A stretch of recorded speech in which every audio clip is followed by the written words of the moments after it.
So this is a pretty good YouTube comment that people should probably know because this person's worried. So, how are you handling the changes taking effect on August 17th due to the NAR lawsuit? Many brokerage many brokerages now require agents in the locating business to implement a buyer-tenant representation agreement.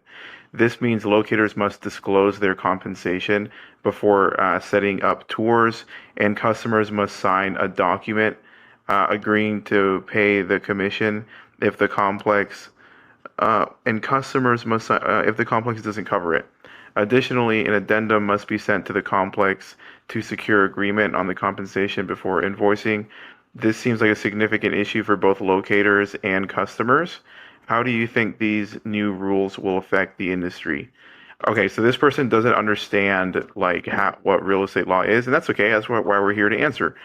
So this is my response, but it's important for people to understand the differences between like NAR and normal real estate agents and the locating industry. So that way you don't get like fear mongered into believing that like locating is affected. So let's help this person by answering comprehensively. So here's my answer. Okay, so the new NAR, which is National Association of Realtors, that ruling means absolutely nothing to the locating industry. NAR is a privately managed entity. A lot of people get NAR confused with their local real estate commission for the state. Okay, let's take Texas into consideration. The Texas Real Estate Commission is government, so like you have to abide by your real estate commission. NAR is just some random privately held company. They do have sort of a monopoly because they give access to the MLS, and that's the number one tool that realtors need is the MLS, basically. It's like an epic Craigslist, for house sales and purchases. It's the main market.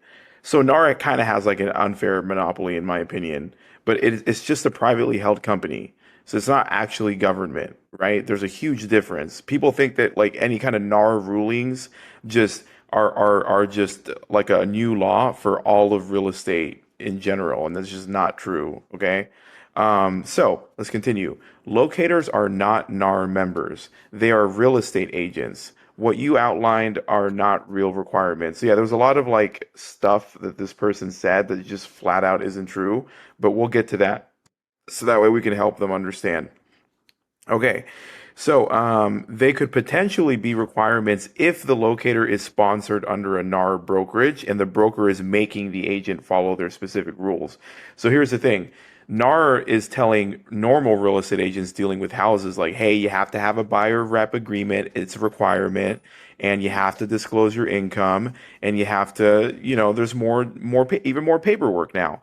So that's perfectly fine if you're a realtor that's dealing with house sales.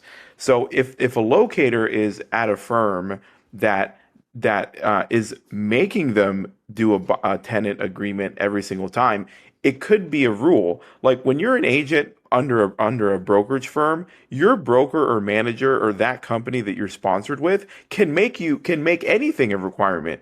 So they can make you clock in and out as a requirement. They can make you have to show up to the office as a requirement. So yeah, I mean, if your broker is making you as a locator do a tenant representation agreement with every single client, it could be a requirement if your broker is just like really ignorant and doesn't run their business well and doesn't understand locating, then yeah, they could force you to do it, but that's just a random specific rule.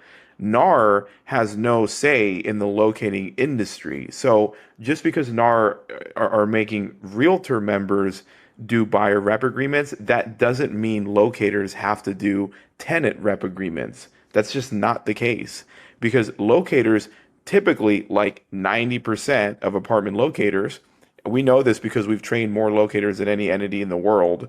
Okay, we have over 500 students and the biggest audience. So that's how we know everything we're saying. But yeah, a locator is not a NAR member, so NAR has no say to. Usually, locators, 90% of locators are just real estate agents, and we never sign up for to be called a realtor, and we never really have access to the MLS because it's like not really needed, right? Okay, let's continue. All right, all right. So even if this were the case, NAR isn't actually making locators do anything. They don't know our niche exists. Yeah, that's the thing.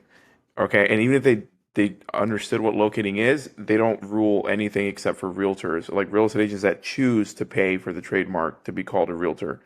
Okay. P.S. Disclosing locator compensation isn't really doable because it varies greatly and is always paid for by the property, not the principal in locating. So what do I mean by this? So, as an apartment locator, we get paid sometimes half a month rent as commission to 1 full month rent as commission, even 2 months full rent as commission. And what's rent nowadays? Like a really low priced class B 2 bedroom is like 2 grand. And that's a good deal in a lot of markets, right? So 50% of 2 grand is a grand. So you can make 1,000, 2,000 to 4,000 per deal on average as a locator, right? But it always varies. But what doesn't change is that the apartment pays us out of their advertising budget. So, first of all, no one's making locators disclose any compensation because this is a NAR ruling. NAR has nothing to do with locator laws. Okay, the real estate commission can make locators do stuff, not NAR. NAR is irrelevant, so it doesn't really matter what NAR is doing ever. It doesn't affect the locating industry. Okay, so let's continue.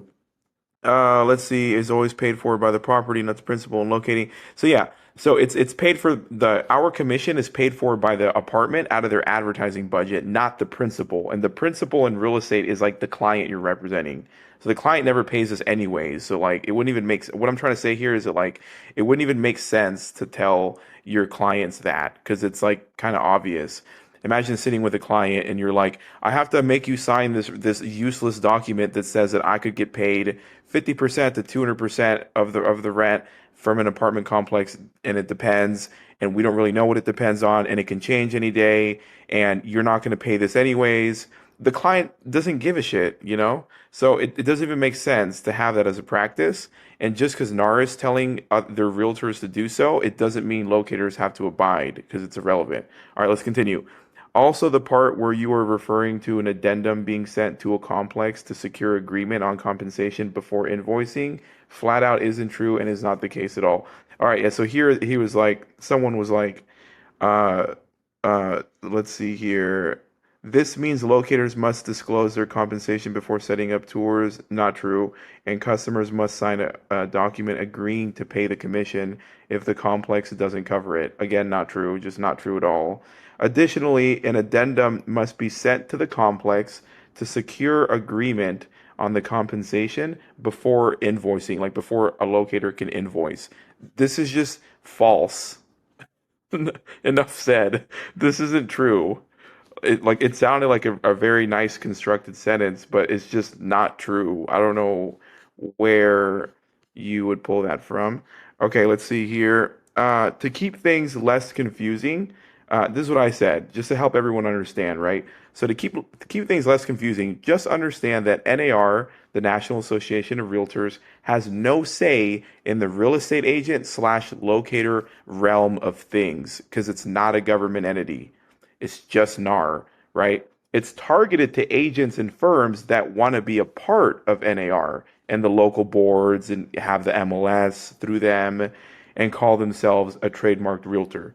So, again, nothing wrong with NAR. I think having an MLS is like the tool that NAR offers is a good tool, especially if you're like a real estate investor and you want to understand the comparables. Like the MLS is a great tool, right? So there's nothing wrong with NAR, but a lot of agents like don't understand that NAR is just a privately held entity. It's not government. They don't make up rules for the real estate commission, right?